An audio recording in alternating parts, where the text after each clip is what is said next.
I still can't shake the feeling that everything changed the moment I boarded that plane. You could say it was just another flight, the same tired routine for a CEO like me, but that day, everything was different. It all started when I arrived at the gate, holding my phone, staring at the last few emails from our legal team.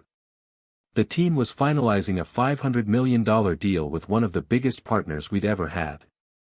My mind was set on nothing else but the contract, the impact it would have on the company, and the future it promised. But then I walked up to the counter. The agent behind the desk barely glanced up as I showed my ticket. She didn't even make eye contact as she handed me a boarding pass.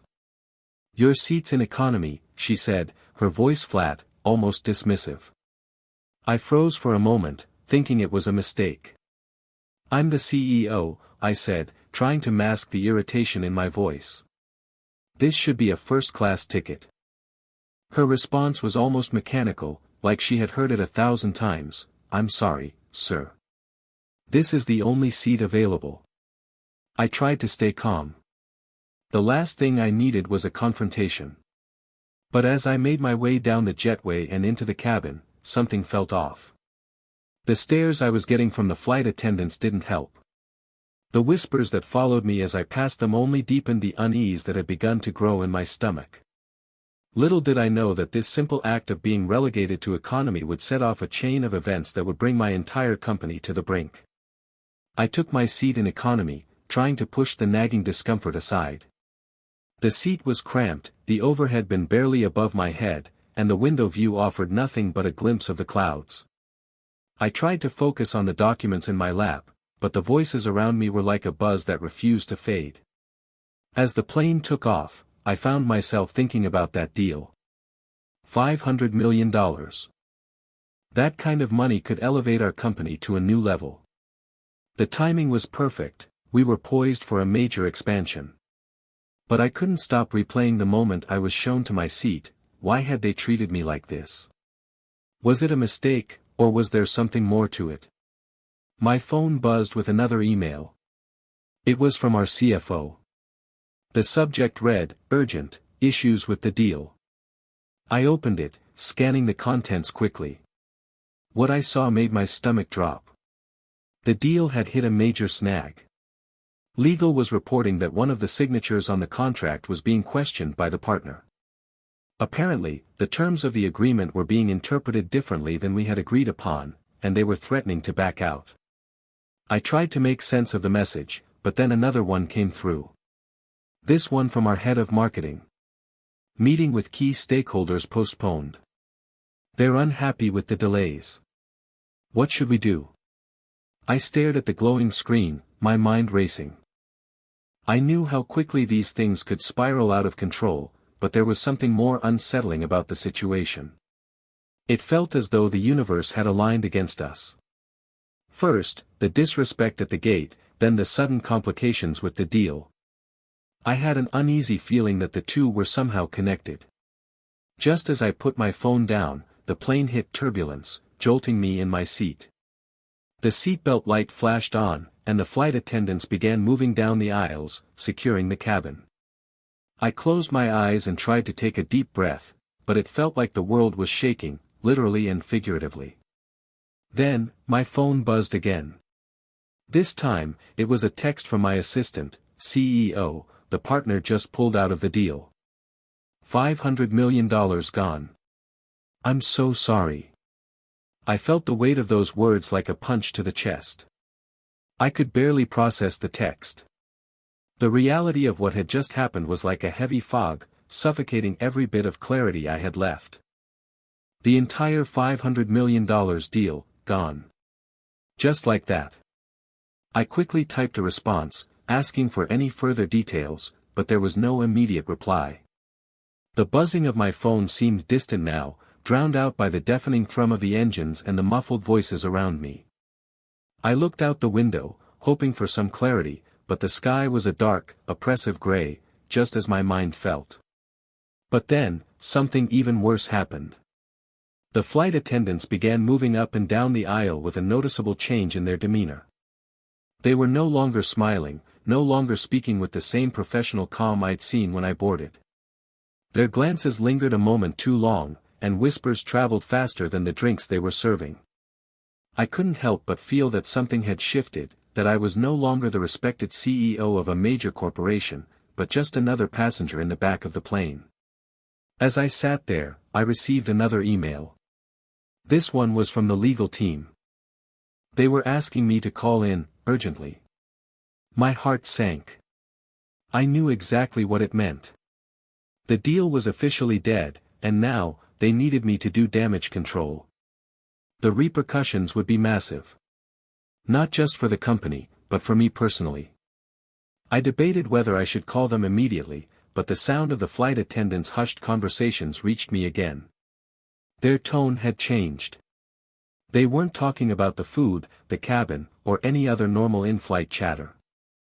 This time, they were discussing me. I overheard snippets. I can't believe he's back there. I thought he was a VIP, why wasn't he in first class? You know who he is? He's the CEO of that company, right? Should have been a better way to handle that. The realization hit me like a cold wave. This wasn't just about a seat. This was something personal. And as much as I wanted to deny it, I couldn't escape the sinking feeling that this was no accident. Someone had made sure I wasn't treated like the leader I was. I tried to call my legal team, but the turbulence kicked in again, making it nearly impossible to focus. The pilot came on the intercom, explaining that we'd be flying through some rough weather, but nothing too severe. I could barely hear the announcement through the roar of the engines and the shaking of the plane. But that wasn't what I was focused on. The situation was unraveling at lightning speed, and I was stuck in the back of this plane with no control. As the minutes ticked by, I realized something even more disturbing. The damage to my company was one thing. But the damage to my reputation? That was far worse. I had to force myself to stop thinking about the deal. The financial ruin, the damage to the company's image, it was all too much to bear. But what really gnawed at me was the feeling that something far more insidious was happening. The whispers, the stares, the way I had been treated like an afterthought. It felt personal. And it didn't make sense. As the flight continued, I found myself growing increasingly agitated. My phone remained silent after my last text to my assistant. There was no immediate follow-up, no solution. The panic set in. Suddenly, one of the flight attendants came up to me. She was younger, with a professional but strained smile. "Sir, we need to ask you to move," she said, her voice low, almost apologetic. "There are more passengers boarding, and we need to clear this area." I blinked, confused. "What do you mean, move?" I stammered, trying to regain composure. "I'm in my seat. I'm just a passenger like everyone else." Her smile faltered slightly. "Yes, but you're occupying an aisle seat, and there's a new allocation. The rest of the economy class is filling up. Can you move to a different seat in the back? I'll assist you." I was stunned. Not only had I been stuck in economy, but now they wanted to move me further back. I resisted the impulse to snap. "No. I'm staying where I am. I'll deal with the seat situation myself, thank you." I didn't even want to look at her anymore, knowing it would just make everything worse. She hesitated for a moment, then nodded, but the discomfort lingered. As she walked away, I heard more whispers, this time louder. A few passengers were openly staring at me, and I could feel their eyes on my back. The humiliation was palpable. But something inside me snapped. I was not a victim, and I would not be treated like one, especially not on my own flight. I stood up abruptly, ignoring the flight attendant's soft protest. I had to do something. Anything. I made my way to the front of the cabin. The flight attendant at the front looked surprised when I approached. "Excuse me," I said, trying to keep my voice steady. "I need to speak with the captain." She looked at me with hesitation, clearly unsure about what to do.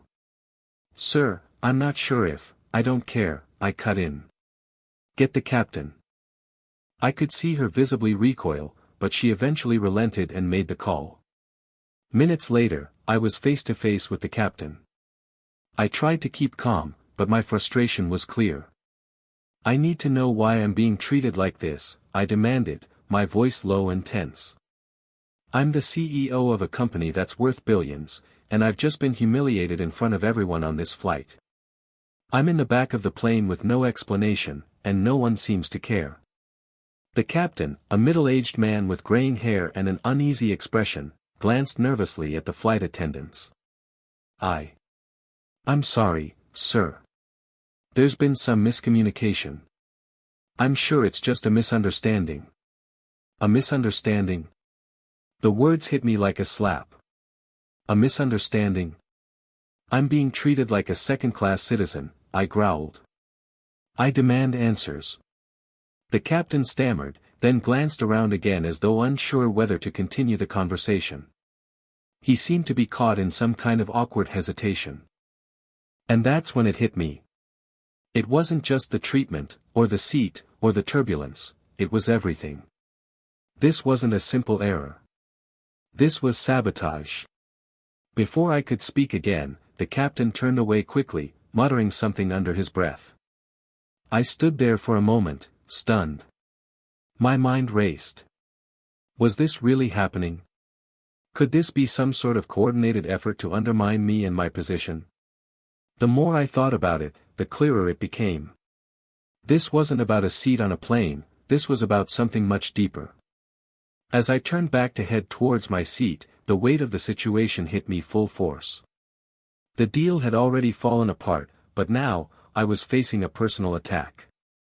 The whispers, the uncomfortable stares, the dismissive treatment, it all pointed to one thing: they wanted me to know my place. I sat back down, the reality of it all settling in like a heavy blanket. The world outside the window was still, but inside that plane, everything felt wrong. The turbulence didn't seem like just the weather anymore, it was as if the storm had come for me, too.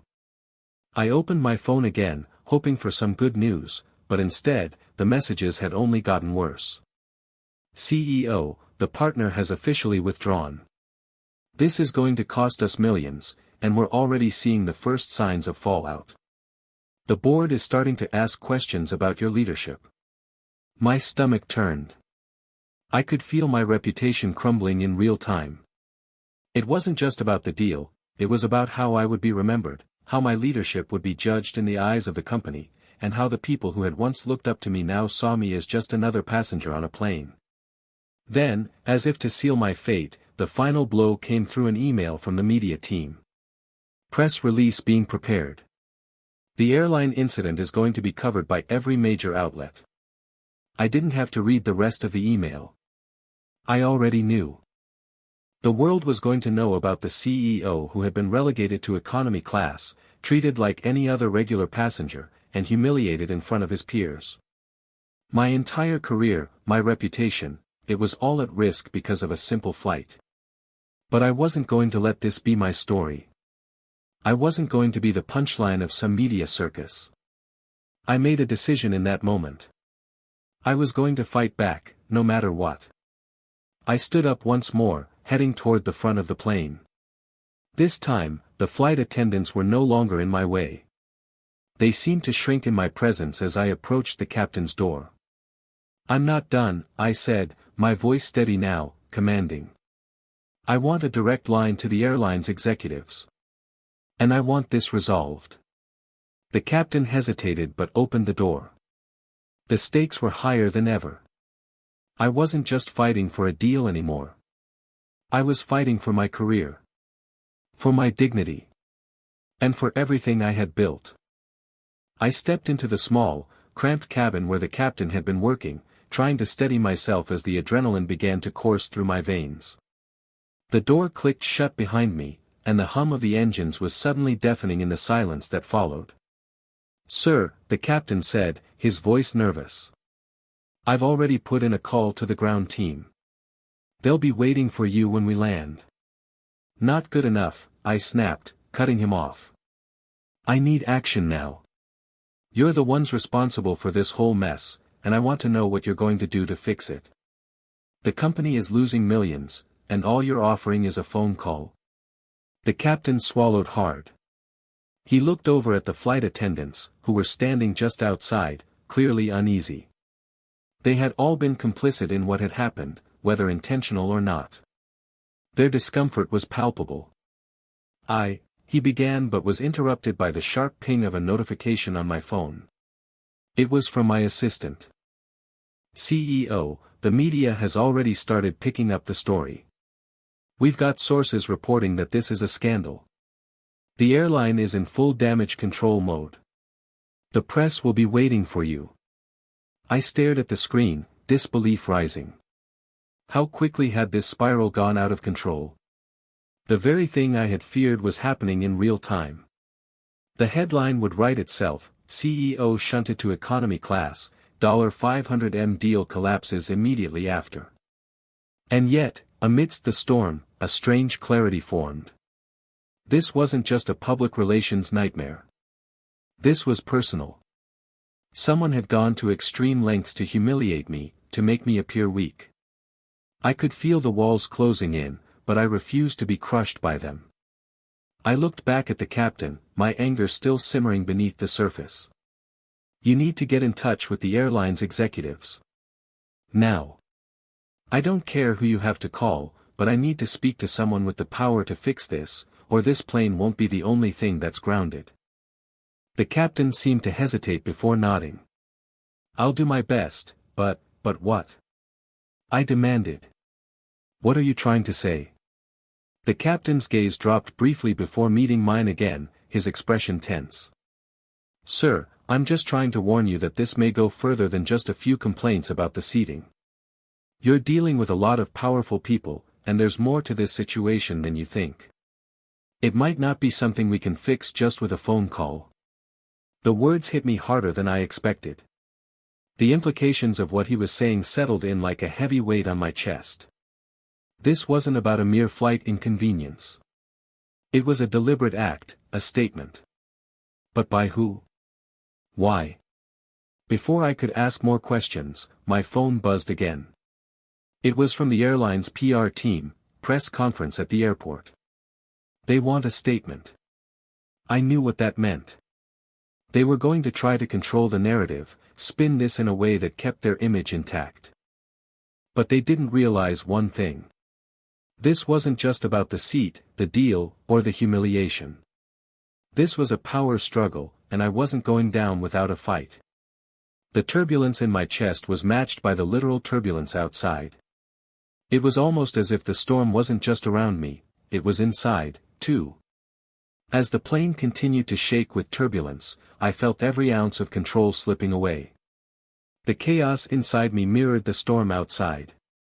I had to act fast.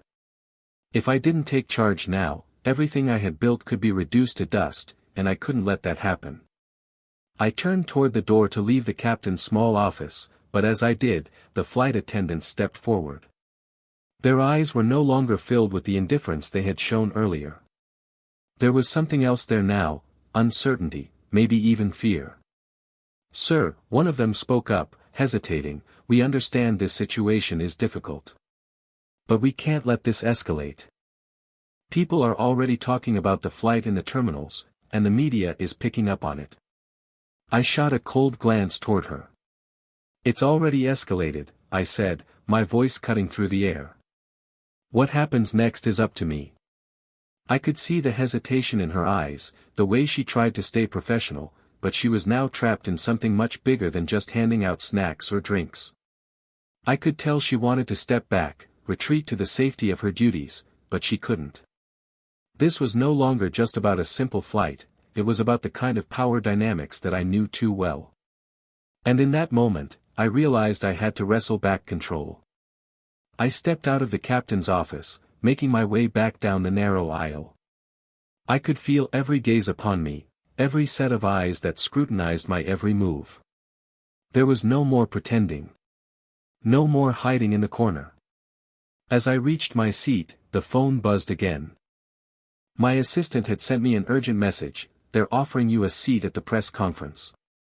They want to resolve this privately. I knew what that meant.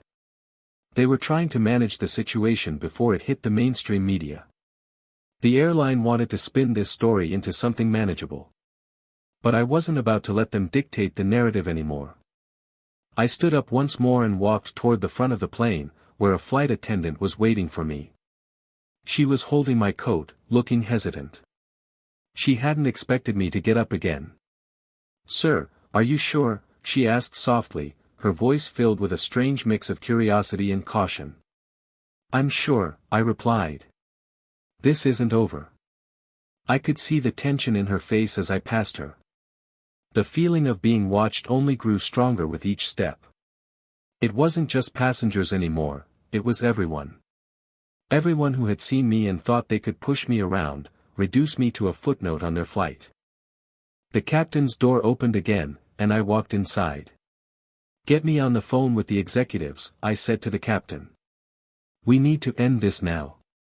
He nodded, dialing quickly, but there was no time to waste. The walls were closing in. The flight was nearing its destination, and with it, the world outside waiting to see how the story would unfold. I wasn't going to let them win. Not like this. As the plane began its descent, the tension in the air was suffocating. I could feel my heart racing as I prepared for what was coming. The press conference. The media storm. The fight for my dignity, my reputation, my future. The captain handed me the phone. I could hear voices on the other end, but the static was almost unbearable. I gripped the phone tighter, trying to focus on what was being said, but it felt like I was hearing muffled murmurs, too far removed from the situation at hand. "We need to issue a statement before you land. The media has already started reporting the story. We can't afford to let this get out of hand," one of the executives on the other end said, their voice tense. "I don't need a statement. I need action," I shot back, my frustration boiling over. "I've been humiliated on this flight. You all let this happen, and now you want me to fix it with a few rehearsed lines? No. You've got to take responsibility for this. I'm not going down like this." There was a pause, and for a brief moment, I thought the call had dropped. The plane hit a pocket of rough air, jolting us all in our seats, but it only added to the intensity of the moment. "Sir," the voice on the phone finally said, "we're going to need to work with the press. We'll make sure this doesn't affect your image. But we have to handle this strategically." I gritted my teeth. Strategically? This isn't about strategy anymore. This is about who's in control. And right now, that's me. I slammed the phone down in frustration. The realization hit me hard. The company had failed me. The executives, the flight attendants, the airline, they had all played a part in this disaster. But in that moment, as the city skyline came into view, I understood that it wasn't just the company at stake. It was my power, my identity, and my ability to lead. The plane touched down with a sudden thud, and the aircraft slowed to a crawl as it taxied to the gate. I stood, adjusting my suit, my pulse still racing, knowing what awaited me. As I disembarked, I could already see the chaos unfolding at the gate. News cameras, reporters with microphones, and airline officials huddled together in a tense discussion. They were preparing for the media frenzy, trying to control the damage before it reached the public. I didn't have time to second-guess myself. I walked straight toward the press conference area. The reporters turned as soon as they saw me, their cameras flashing like 1,000 lightning bolts, capturing every moment. I didn't flinch. I didn't look away. I stood tall, knowing that this was my chance to take control back. A representative from the airline stepped forward, a nervous smile plastered on their face. "CEO, we'd like to apologize for the incident on the flight. We're deeply sorry for the inconvenience caused, and we are looking into what happened." I raised my hand to stop them. "Don't apologize," I said, my voice cutting through the noise. "I don't need your apologies. I need accountability. This wasn't an inconvenience, it was a calculated act. I've been treated with disrespect, and it's not just about me. It's about how your company treats its leaders." I demand answers. The reporters leaned forward, their pens poised. I looked directly into the camera, my gaze steady. This is my company. This is my business.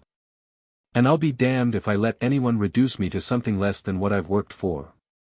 If you want to see how this story ends, keep watching. I'm not done. The room fell into stunned silence as I turned and walked away. The next few hours were a blur. The press conference had been a turning point, but it didn't mark the end of the battle, it was just the beginning. The media was already running wild with their versions of the story, but I had made my stance clear. I wasn't going to let this go. I wasn't going to let my reputation be shredded by a series of missteps and calculated humiliations. I spent the entire evening in my office, glued to my phone, watching the media coverage unfold. News outlets were relentless, dissecting every word I'd said, every glance exchanged at the press conference. But there was one thing they couldn't take from me: control of the narrative. Behind the scenes, the airline's PR team scrambled to manage the fallout, but I knew they were already too late. The moment the story hit the press, the damage had been done. I'd become the face of an industry-wide scandal, and there was no turning back. But I wasn't worried about the headlines. I was thinking ahead. I called an emergency meeting with my board. The mood was tense, and the air was thick with the scent of fear. They had all seen the story, and I could feel their eyes on me, measuring, calculating what this would mean for their positions in the company. The trust one had built with them had already started to fracture. Here's what's going to happen, I began, my voice calm and controlled. I'm not walking away from this. You can either stand with me or be swept away with the wreckage. This is the moment where we rebuild or we crumble. And I'm not letting us crumble. The room was silent for a long moment before one of the senior executives spoke up. CEO, the damage has been done. We've lost the deal. We've lost face. The question is, how do we move forward from here? I leaned forward, looking each of them in the eye. We move forward by taking back control. We're not victims here, and I'm not going to let anyone treat us like that. The world is watching, and we're going to show them what we're made of. We're going to turn this around, and I'll be the one leading us out of this mess. The tension in the room started to dissolve. There were no easy solutions, but the board members knew that if I was willing to fight, they had to follow. There was no other choice. The following weeks were intense. The media storm didn't die down immediately, but as time passed, the story shifted. The airline attempted to regain its footing, but the focus began to change. It wasn't about the CEO who had been relegated to economy class anymore. It was about the CEO who had fought back, refused to be humiliated, and had the guts to take the reins in the middle of a disaster. We worked day and night to secure new deals, re-establish the company's credibility, and rebuild what had been lost. The press played its part, but we fought our way into new opportunities. We didn't just recover, we thrived. As for the airline, they tried to spin the situation, but it wasn't enough.